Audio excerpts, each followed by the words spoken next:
Hello everyone, आज के इस वीडियो पे आपको मैं बताने वाला हूं 12th फिजिक्स का एक मोस्ट इंपॉर्टेंट क्वेश्चन जो कि है आपका फ्रिंज की चौड़ाई का व्यंजक। तो आपको पता है कि ये क्वेश्चन काफ़ी इंपॉर्टेंट है और काफ़ी अच्छा सा ये डेरिवेशन है। ठीक है, बोर्ड एग्जाम में पूरा 5 से नंबर का लगभग ये पूछा जाता है। तो आज के इस वीडियो पे आपको मैं इसको एकदम अच्छे तरीके से बिल्कुल आसान भाषा में कहाँ पर थ्योरी करना है, कैसे क्या करना, पूरा एकदम अच्छे तरीके से हम लोग समझने वाले हैं। ठीक है ना, तो वीडियो काफ़ी इंपॉर्टेंट है और ये क्वेश्चन इतना इंपॉर्टेंट है कि मैं आपको कह नहीं सकता अब इससे ज्यादा। चलिए करते हैं। सबसे पहले देखिए, यहां पर आपको क्वेश्चन किस प्रकार से आएगा कि यंग के प्रयोग में फ्रिंज की चौड़ाई का व्यंजक, या क्वेश्चन आ सकता है दीप्त फ्रिंज की चौड़ाई के लिए व्यंजक या अदीप्त के लिए। तो हम लोग यहां पर पूरा इसको जो है सॉल्व करने वाले हैं। सबसे पहले देखिए आपको करना क्या है, ये आपके सामने एक चित्र है, इसको समझ लीजिए एक बार और फिर हम लोग स्टार्ट करते हैं। देखिए यहां पर आपके पास एक्स वाई एक पर्दा है, ठीक है ना, आपको दिख रहा है एक्स वाई एक पर्दा है, जिसमें अगर बात करें तो यहां पर एस क्या है, एक संकीर्ण स्लिट है जिससे एक वर्णी प्रकाश आपका इधर डाला जाता है। ठीक है ना, यहां से कोई मतलब एक जो है प्रकाश, जैसे इस प्रकार से हम लोग यहां पर टॉर्च ले लें और इधर से प्रकाश आपका इसमें डाला जाएगा। ठीक है ना, अब यहां पर एक आपका ये देखिए जो ये S1 और S2 है, ये क्या है, ये दो संकीर्ण स्लिट हैं जहां से ये जो एक वर्णी प्रकाश है ये निकलकर इस पर्दे पर पड़ता है और यहां पर आपको जो है दीप्त और अदीप्त फ्रिंजें प्राप्त होती हैं। इसमें देखेंगे हम लोग यहां पर एक जो ये XY जो ये आपका पूरा पर्दा है, इसमें आपका एक मिड पॉइंट O है और इसी में अगर देखें तो S1 के आपके यहां पर इक्वल देख सकते हैं Q पॉइंट है और S2 का आपका यहां पर R पॉइंट है। और ये जो आपका जो है एक पूरा पर्दा है XY, इससे जो संकीर्ण स्लिट हैं S1 और S2, इनके बीच की दूरी अगर देखें तो ये क्या है, कैपिटल D है। ये समझ गए ना। अब इसके बाद हम लोग अगर बात करेंगे कि S1 से अगर आपको O पॉइंट पर जाना है और S2 से आपको O पॉइंट तक जाना है, तो भैया दोनों की जो दूरियां हैं इक्वल है, इसलिए इनका जो पथांतर होगा वो शून्य होगा। ये चीज आप लोग ध्यान रखिएगा, ठीक है ना। तो और यहां पर अगर देखें तो यहां पर S1 और S2 का मिड पॉइंट O1 मान सकते हैं और जो पूरी दूरी आपकी यहां से S1 और S2 तक की दूरी आपकी D है, तो भैया आधी दूरी कितनी हो जाएगी, क्योंकि मिड पॉइंट है तो आधी दूरी आपकी D/2 हो जाएगी और इधर की आधी दूरी D/2 हो जाएगी। ठीक है, और अगर बात करें तो यहां पर आपका जो व्यतिकरण प्राप्त होता है, जो दीप्त फ्रिंजें बनती हैं P पॉइंट पर, तो इसमें दीप्त अदीप्त जो भी बनता है, यहां से P से O तक की दूरी आपकी स्मॉल x है। इतना चीज आपको बनाना है चित्र में और फिर इसके बाद यहां से देखिए थोड़ा सा थ्योरी लिखना पड़ेगा। समझिएगा, काफी इंपॉर्टेंट है, बहुत ही जो है कह सकते हैं कि ये पूरे बुक में सबसे महत्वपूर्ण है। और यहां पर इसको जो है यहां पर लिखना है कि मान लो S एक संकीर्ण स्लिट है जो एक वर्णी प्रकाश से प्रकाशित किया जाता है और इसके समांतर समान दूरी पर दो संकीर्ण स्लिट S1 और S2 हैं जिनके बीच की दूरी स्मॉल d है। सब चीजें मैं आपको बता चुका हूं, यहां पर देख सकते हैं चित्र में पूरा। अब आपको ये चीजें लिख देनी है। नेक्स्ट आपको स्टार्ट करना है, देखिए इसका हम लोग डेरिवेशन करना स्टार्ट करते हैं। कैसे करेंगे वो आप लोग आप देखिए, यहां पर आपको थ्योरी में और भी चीज क्या बतानी है वो देख लीजिए। जो मैंने आपको चित्र बताया वही चीज यहां पर आपको लिखना है। लिखेंगे पर्दा XY पर, आपके सामने पर्दा था ना ये XY पूरा, तो यहां पर पर्दा XY पर S1 और S2 से समान दूरी पर एक बिंदु O है। ठीक है ना, इनसे देख सकते हैं S1 और S2 से एक बराबर दूरी, मैंने कहा ना कि इधर से आप लोग जब जाएंगे और यहां जब जाएंगे तो यहां पर दोनों की दूरियां इक्वल है, इसलिए पथांतर शून्य होगा। तो यहां पर है कि इस पर पहुंचने वाली तरंगों का जो पथांतर है वह शून्य होगा क्योंकि दूरियां बराबर है, तो कोई भी अंतर नहीं रहेगा। अतः बिंदु पर प्रकाश की तीव्रता अधिकतम होगी और इसे केंद्रीय दीप्त फ्रिंज कहेंगे। ठीक है ना, ये चीज हो गई क्लियर। इसके बाद देखिए, अब यहां से मान लो बिंदु O से, ठीक है, मान लो बिंदु O से x दूरी पर पर्दे पर एक बिंदु P है, यानी कि बिंदु O से आप देखिए x दूरी है ना, ये आपके पास बिंदु O से x दूरी पर एक बिंदु P है, यही तो यहाँ पर कहा गया है। तो एक बिंदु P है और इस बिंदु पर पहुंचने वाली तरंगों के बीच का जो पथांतर होगा वो होगा हमारा S2P माइनस S1P। अब देखिए यहाँ पर, यहाँ से आपका चित्र में अगर देखें तो S2P जो आपकी ये रेखा है, तो यहाँ से चलेगा तो ये आपका इसका पथांतर होगा और अगर इनके बीच का हमें अंतर निकालना, दूसरा है S1P, ठीक है ना, ये रेखा गई है ना और एक ये गई है, इन दोनों का पथांतर निकालना है तो इक्वल तो है नहीं, तो आप बड़ी दूरी से छोटी वैल्यू घटा देंगे, यानी कि S2P से माइनस कर देंगे S1P और यही यहां पर कहा गया, ठीक देख सकते हैं पथांतर में। ठीक है, इसलिए मैं यहां पर थोड़ा सा चीजें लिख कर रखा हूं क्योंकि अगर ज्यादा समझाऊंगा तो बहुत ही बड़ा डेरिवेशन हो जाएगा और समय बहुत ज्यादा लग जाएगा, तो बस समझते जाना है। ये पथांतर हो गया इनके बीच का। नेक्स्ट देखेंगे हम लोग, यहां पर लिखेंगे मान लो S1 और S2 का मध्य बिंदु O है। तो भैया यहाँ पर S1 और S2 का मध्य बिंदु देख सकते हैं O है ना, इन दोनों का हम लोग यहाँ पर भी O1 मान सकते हैं या O मान लीजिए, कोई दिक्कत नहीं क्योंकि दोनों के बीच का पॉइंट है। ठीक है, अब जब बीच का पॉइंट हो गया तो आपकी देखिए यहाँ पर जो दूरी हो जाएगी S1Q equal to S2R equal to D। देखिए S1Q S2R दोनों के बीच की यहाँ पर दूरी मैंने क्या बताया, ये D है। तो यहाँ से S2R और S1Q ये सभी दूरियां जो है बराबर है, और किसके बराबर है, तो कैपिटल D के बराबर है। वही चीज़ यहाँ पर बताई गई है। अब देखिए यहाँ से इतना कर देंगे। अब अगर आपको ये चाहिए कि OS1 हमें निकालना है, OS1 मतलब कि जो हमारा आधी दूरी है, OS1 equal to OS2 equal to OQ equal to OR बराबर D/2। इसका क्या मतलब है, देखिए यहाँ से देखिए OS1 ये ना मैंने बताया ना कि मिड पॉइंट है, OS1 और OS2 और OQ और OR ये दूरी जितनी O से Q तक की है उतनी ही दूरी आपकी O से S1 तक की है, और जितनी दूरी O से R तक की है उतनी ही दूरी आपकी O से S2 तक की है। और ये पूरी दूरी अगर D है तो इनके बीच बीच की दूरी आधी आधी D/2 हो जाएगी, और वही चीज़ यहाँ पर बताई गई है। ठीक है ना, चलिए इसके बाद आपको लिखना है अतः PQ इक्वल टू, अब देखिए अगर आपको यहां से P से Q तक की दूरी निकालनी है तो क्या करेंगे आप लोग, हमें पता है भैया कि हमारी O से Q तक की जो डिस्टेंस है वो है D/2, और पूरी P से O तक की डिस्टेंस है हमारी X। तो हमें अगर P से Q चाहिए तो PO से हम लोग OQ को घटा देंगे, यानी PO से हम लोग पूरा मतलब X से हम लोग OQ यानी D/2 को घटा देंगे, तो हमारी Q की दूरी निकल आएगी। समझ रहे हैं ना, तो यहाँ से आपका X माइनस D/2 हो जाएगा, तो ये आपका PQ का दूरी आ जाएगा X माइनस D/2। क्लियर है ना यहाँ तक। अब चलिए इसके बाद आपको नेक्स्ट देखिए क्या करना है। अब यहाँ पर त्रिभुज में आना है। यहाँ पर देखेंगे अगर आप लोग चित्र में, तो चित्र में जब आप देखें तो यहाँ पर आपको दो समकोण त्रिभुज बन रहे हैं। जैसे अगर आप इसमें देखें तो PQS1 ये आपका एक समकोण यहाँ पर बन रहा है, और इसके बाद यहाँ पर PRS2 ये आपका एक त्रिभुज है ना पूरा यहाँ पर, और एक आपका ये ऊपर का त्रिभुज है। तो पहले हम लोग पहले ऊपर वाले समकोण में लेंगे। ठीक है ना, ये आपका समकोण त्रिभुज है, तो लिखेंगे समकोण त्रिभुज PQS1 में। तो यहाँ पर PQS1 में अब देखिए समकोण त्रिभुज में आपको पता है पाइथागोरस प्रमेय का सूत्र लग जाता है। तो यहाँ पर आपका कर्ण स्क्वायर बराबर लंब स्क्वायर प्लस आधार स्क्वायर। तो कर्ण क्या है देख सकते हैं S1P, ये कर्ण का काम करेगा। तो S1P का स्क्वायर इक्वल टू, अब यहाँ से लंब स्क्वायर आधार स्क्वायर दोनों को ऐड कर देंगे, तो S1Q square plus PQ square, बस इतना कर देंगे। अब यहाँ से ये सब डिस्टेंस आपको पता होना चाहिए। देखिए यहाँ से S1P square equal to S1Q की दूरी कितनी हो जाएगी, तो देखिए S1Q ये कितनी है दूरी, तो ये भैया D है। ठीक है, तो यहाँ पर हमने D स्क्वायर कर दिया प्लस PQ कितना है, तो अभी हमने जस्ट आपको बताया PQ निकाल के इसमें देखेंगे तो ये निकला था X माइनस D/2। तो यहाँ से आपका ये यहाँ पर रख दिया हम लोग PQ की जगह पर X माइनस D/2 और स्क्वायर है, तो इसको पूरा होल ऑफ स्क्वायर कर दीजिए, इसको मान लीजिए समीकरण 1। ये पहले त्रिभुज का निकला है, समकोण त्रिभुज का ऊपर वाले का। अब आइए दूसरे वाले समकोण त्रिभुज में देखते हैं। यहाँ से आप देखेंगे कि PRS2 ये जो दूसरा वाला है, इसमें अगर देखें तो यहाँ पर लिखेंगे इसी प्रकार समकोण त्रिभुज PRS2 यानी कि दूसरे वाले के लिए बात करना है। ठीक है ना, इसमें भी कर्ण स्क्वायर होगा, तो कर्ण का काम करेगा आपका यहाँ पर S2P। ठीक है ना, ये कर्ण है, तो S2P का whole of square equal to, अब यहाँ पर S2R स्क्वायर यानी कि लंब स्क्वायर प्लस आधार स्क्वायर। तो भैया यहाँ पर अगर बात करें तो आधार यहाँ पर भी आपका S2R ये भी दूरी देखिए D है।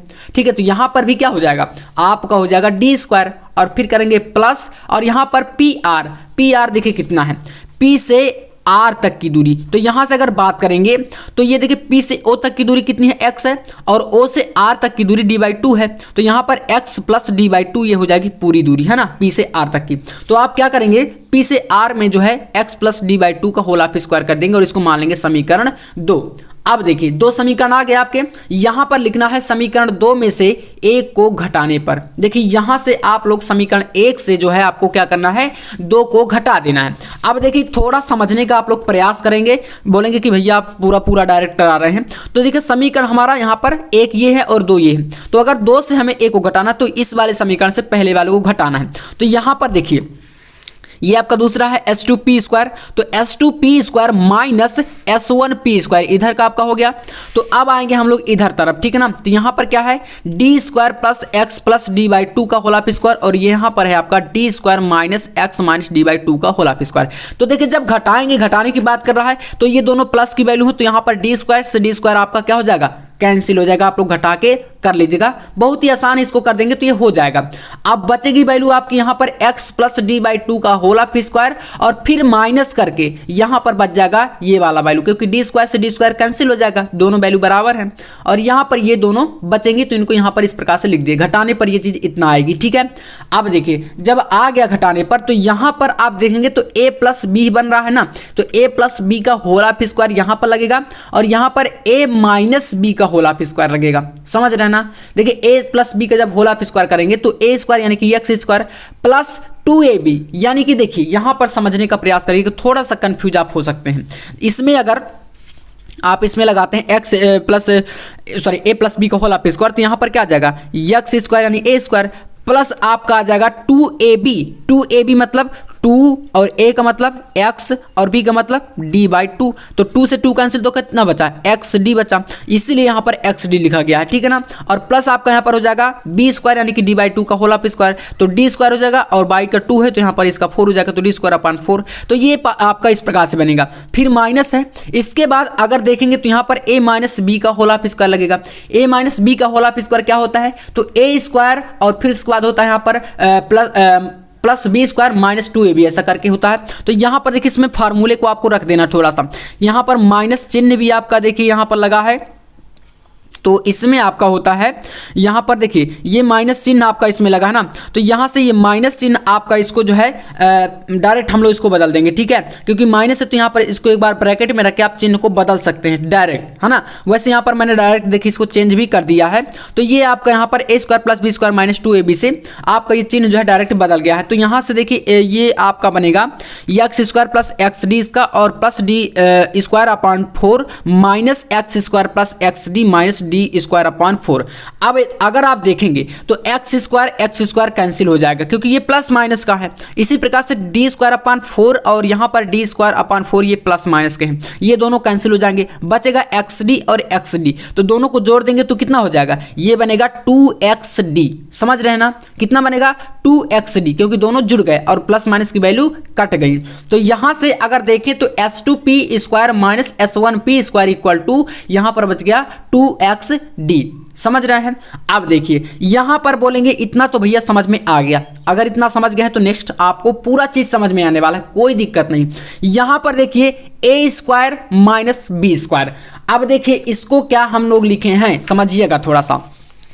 यहां पर है आपका क्या चीज है, यहां पर है s2p² माइनस s1p² बराबर 2xd, ठीक है ना। तो यहां पर मैंने बताया कि इसमें फार्मूला लगेगा a² माइनस b²। ये क्या होता है, a² माइनस b² बराबर होता है a प्लस b और होता है a माइनस b, है ना, इतना होता है।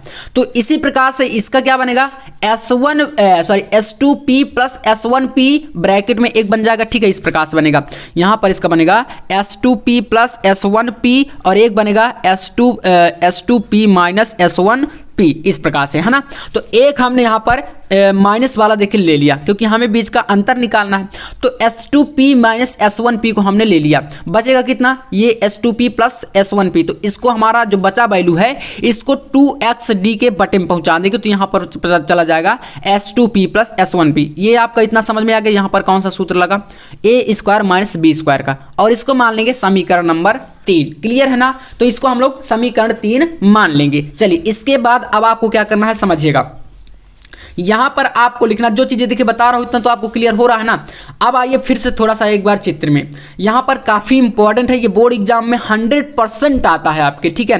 तो अब देखिए इसमें लिखेंगे हम लोग कि अगर बिंदु P बिंदु O के अत्यंत निकट है, यानी कि जो हमारा यहां पर मान लें कि हमारा जो बिंदु P है अगर O के अत्यंत निकट है, हम मान रहे हैं ऐसा, तो हमारा यहां पर हो जाएगा जो S1P है, S1P, क्योंकि यहां पर P हमारा O के निकट है, तो S1P जो होगा ये आपके समान समांतर हो जाएगा S2P के, S2P के भी समांतर हो जाएगा। और ये सभी दूरियां आपको पता है कितना हो जाएगा, क्योंकि अगर ये आपका जो है O के निकट आएगा तो यहाँ पर ये दूरी आपकी D के समांतर हो, क्योंकि इन दोनों के बीच की दूरी क्या है, D है। इन दोनों के बीच की दूरी यहाँ पर पूरी दोनों पर्दों के बीच की दूरी D है, ठीक है, कैपिटल D। तो यहाँ पर इस प्रकार से आप कर सकते हैं। अब कह रहा है कि समीकरण 3 में मान रखने पर, तो आइए देखते हैं समीकरण 3 क्या है। देखिए समीकरण 3 आपके पास यहाँ पर दिया गया है S2P minus S1P equal to 2XD और S2P प्लस S1P। तो अब देखिए यहाँ पर S2P और S1P दोनों क्या है, D है, तो यहाँ पर दोनों को हम लोग D कर देंगे, तो यहाँ पर हो जाएगा S2P, है ना, जो इक्वल में चल रहा था इसके इक्वल टू यहाँ पर इनको दोनों को डी कर देना है, क्योंकि हमने अभी दोनों को डी निकाला। तो यहाँ पर दोनों जो है डी हो जाएंगे, तो डी प्लस डी यानी कि 2D, और 2 से 2 कैंसिल, तो XD अपॉन डी हो जाएगा। तो इनके दोनों का बीच का पथांतर आपका देखिए निकल के आ गया XD अपॉन डी। ये क्या है अभी निकला, समीकरण 4 मान लेंगे। और ये आपका है पथांतर, किसके बीच का पथांतर है भैया, तो जो हमारा S1P है, ये रेखा में यहाँ से जाने में जितना टाइम लगता है जितनी दूरी है, और जो S2P है इनकी रेखा के दोनों के बीच का क्या है, पथांतर है ये, ठीक है ना। तो ये समीकरण 4 आपको मान लेना, और यहां तक में निकला है पथांतर। अब हम लोग निकालेंगे दीप्त और अदीप्त फ्रिंज के लिए फ्रिंज की चौड़ाई का व्यंजक। यहां तक क्लियर है ना आपका। चलिए अगर क्लियर है तो यार प्लीज वीडियो को लाइक कर देना, चैनल को भी आप लोग सब्सक्राइब कर दीजिएगा, क्योंकि ऐसे ही टॉपिक पर आपको मैं वीडियो अब लाने वाला हूं। एकदम आपकी फिजिक्स, केमिस्ट्री, बायोलॉजी हर एक सब्जेक्ट की तैयारी हम लोग बेहतर तरीके से करेंगे। अब इसके बाद लिखना है दीप्त फ्रिंज के लिए अधिकतम तीव्रता के लिए पथांतर होता है λ2 अपॉन λ/2 का समगुणक। समगुणक का मतलब क्या होता है समझिएगा। देखिए समगुणक यहां पर है कि इसमें आप लोग लेंगे 2n, ठीक है ना। अगर विषम गुणक होता है तो आप वहां पर n-1 लेते हैं। जैसे अगर बात करें, आपके पास एक पर्दा है और इसमें आपका एक जो है दीप्त फ्रिंज बन रहा है, तो फिर उसके बाद एक अदीप्त है, और एक आपको फिर दीप्त प्राप्त हुआ, फिर अदीप्त, एक बार फिर दीप्त, फिर अदीप्त, इस प्रकार से ये चलता रहता है।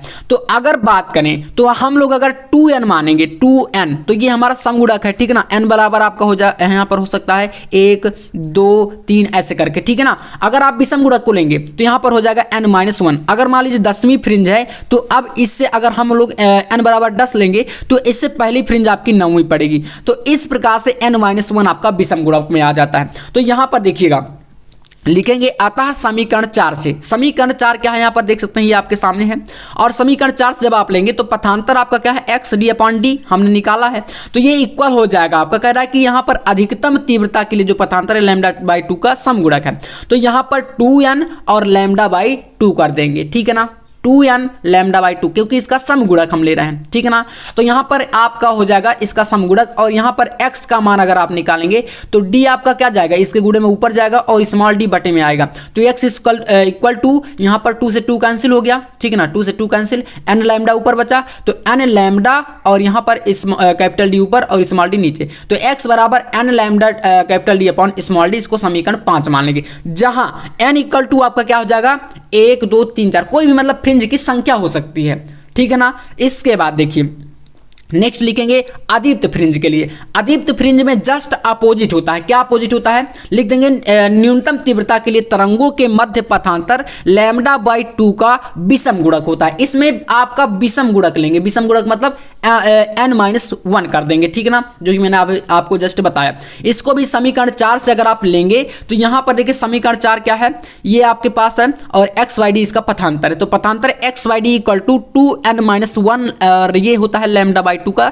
विषम गुणक। इसके लिए हम लोग यहाँ पर 2n-1 कर देंगे, ठीक है।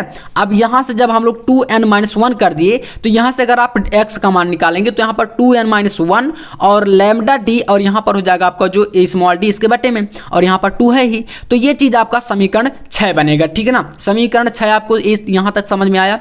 इसके बाद देखिए यहाँ पर अब आप निकालेंगे फ्रिंज की चौड़ाई, तो लिखेंगे हम लोग क्या लिखेंगे, दीप्त फ्रिंज की चौड़ाई। समझिएगा पूरा एकदम अच्छे तरीके से, इससे अच्छा आपको YouTube पर शायद ही कहीं देखने को मिलेगा, और चाहे आप देख लीजिएगा। चलिए स्पष्ट आपको समझ में आना चाहिए पहले तो।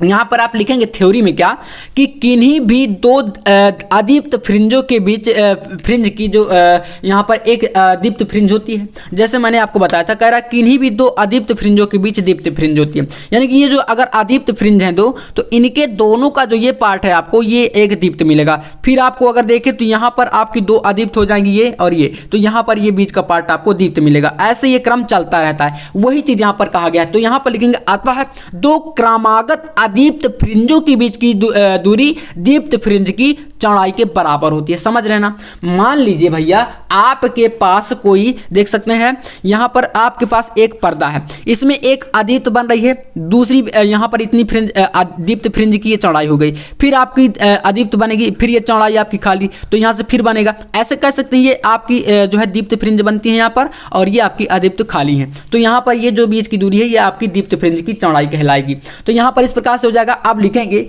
यनवी अदीप्त फ्रिंज की चौड़ाई की केंद्रीय फ्रिंज से दूरी। तो यहां पर एक्स एन इक्वल टू, अब एक्स एन क्योंकि एनवी दीप्त फ्रिंज अदीप्त की बात करिए।